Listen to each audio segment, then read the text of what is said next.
What do you mean by, this felt more like a Fate Grand Order event? It's quite simple. When I finished the event, all I could think was, wow, this sure reminded me of FGO. To start with, I'm Serge, longtime Fate and Honkai fan and first-time VTuber. How exciting! My journey started with Fate Zero, then I watched the Fate Stay Night anime, yes, including Studio Dean's Fate route, and since then, I've gotten into series like Tsukihime and the Garden of Sinners. With Hoyoverse, I started with Honkai Impact 3rd, back from when they still called themselves Tech Otakus.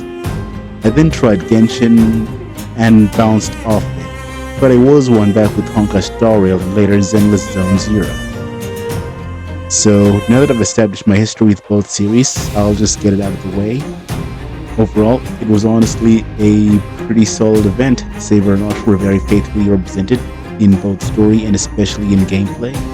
I think it's amazing that they're here seemingly permanently, with Archer just being free as well as his flag cone if you drop enough summons. In comparison, during the Honkai Impact 3rd EVA collab, Asuka was technically free, but you had to grind for her Eidolons since she was functionally a 4-star character. I burned out partway through and now my Asuka is still sitting at A rank. So why did I call this a Fate Grand Order event especially? Because structurally, it's evocative of a typical FGO event. A story whose main job is to show off how cool the new character or characters are in a setting that's usually largely chill, but with a third act that's surprisingly cool. The events themselves exist on a sliding scale of serious to silly, but generally they're a lot more relaxed than the main story, where the world and people's lives are at stake. Many of them canonically can be ignored, and they'll just solve themselves on their own. They'll feature a healthy mixture of characters who appear from the main story campaign, or from other events and even other Type Moon series. The featured characters will get several moments to shine, but their greatest moment will be at the end when they're made to lock in and prove their worth as a hero, or Jushin Rider, or Santa Claus, etc. It's not 100% a cover of all FGO events, but it is a trend of past events ranging from various summer getaway events to the likes of Guda Guda. And I'm not trying to criticize the events, I actually loved a lot of them, especially the summer events for how fun they are. Now let's compare this to the HSR event. The event exists largely to showcase the newcomers to HSR, Saber and Archer. As such, they handle the situations pretty well, never losing control and keeping things feeling safe. The event is mostly silly and unserious, only to get cool in the third act where even our Trailblazer locks in. The story brings in returning faces from Penacony, and even bringing in new ones who all play their parts wonderfully. Some are also not playable, but worry not, for this too was an FGO reference. The Servant Trio and the Trailblazers especially get their moments to shine in the end, bringing the event to a spectacular finish. I like the story overall, with the premise being an interesting twist in the Holy Grail War being televised to the cosmos, with the safety of the contestants guaranteed. Perhaps Saber and Archer sensed this already, which made them act less serious than they otherwise would have in a traditional Grail War. I also really liked the second half of the event, where you were trapped in the bad dream, showcasing a grim alternate reality. Stuck as a dead-end job as a no-name researcher aboard the Herta space station, regretting every waking moment of the decision that led you here, lamenting all the cool adventures you never got to be on. That is, until Saber's words help you find the courage to escape the nightmare and fight not as a researcher too timid to brave the cosmos, but as the Trailblazer, the world-saving star-faring hero who made invaluable memories with the best friends anyone could ever ask for. Reuniting with Saber and the other participants, you face off against the devious mastermind, Old Odie, who summoned himself as a berserker, manifesting as the Swarm King, which is the cool nod to the mechanics of the Throne of Heroes, and as dry symbolism of how Oti will be remembered in Penacony. Now, the event is not without flaws, the key one being the general budget. You might have noticed, but for an event that was teased a year in advance, a lot of the presentation was economical to say the least. The cast being silent was a funny bit for 5 minutes, and then it dragged on for half the event, making one wonder if it was a cost-cutting measure. Recycling enemies in past locales, including the use of Ides Elysiae as a stand-in for Saber's village, is pretty clever since it could feasibly pass for an idyllic medieval British village. However, it's hard to understand why collaboration between two multi-billion-dollar game studios needs to be economical with event content. I understand that both have other expensive projects in other games, anime, or just real life, like an entire power station.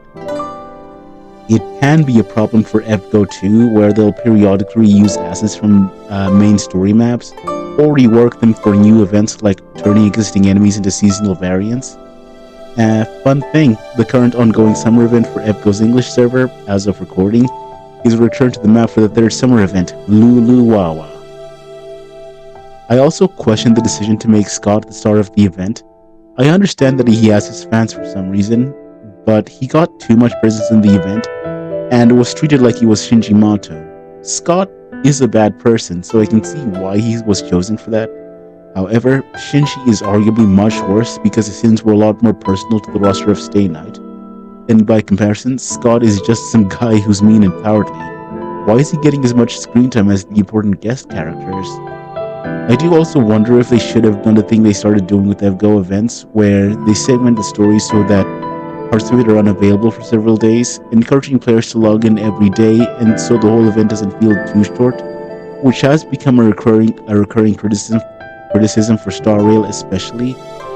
I did do the Unlimited Bladeworks event in 2 days, one to cover the main story and another to cover the new gameplay event, which is based off the Galactic Baseballer event, but mercifully much better paced.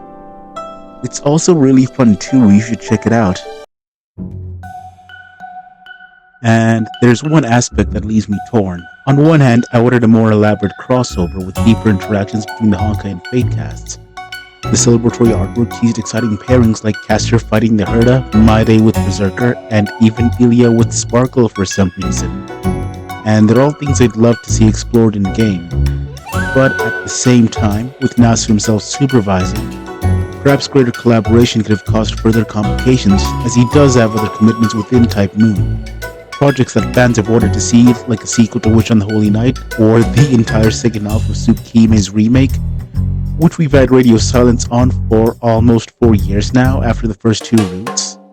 And those routes were dropped after a 13-year wait between the announcement and release.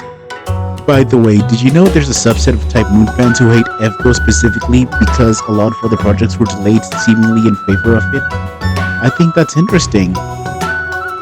Maybe another Type Moon writer like Sakurai or Higashide could have handled it. They did excellent work on Fate's Samurai Remnant, a collaborative effort with Koei Tecmo, so I genuinely expected them to manage the event. But no. Nasu and Takeuchi personally stepped in since it was a big announcement.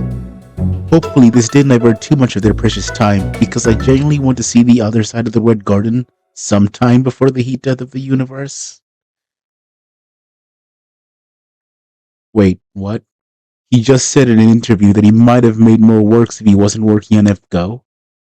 Got an imp providing fulfillment in FGO, but that is not how fans are gonna read this.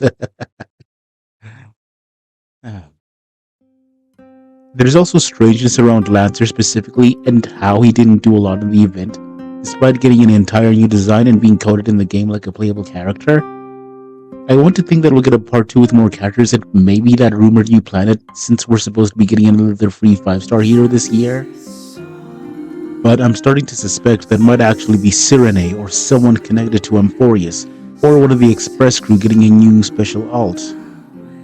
While I very much would prefer deeper collabs, I wouldn't object to future ones just airdropping in new characters and calling it a day, especially if they're as fun as Saber and Archer.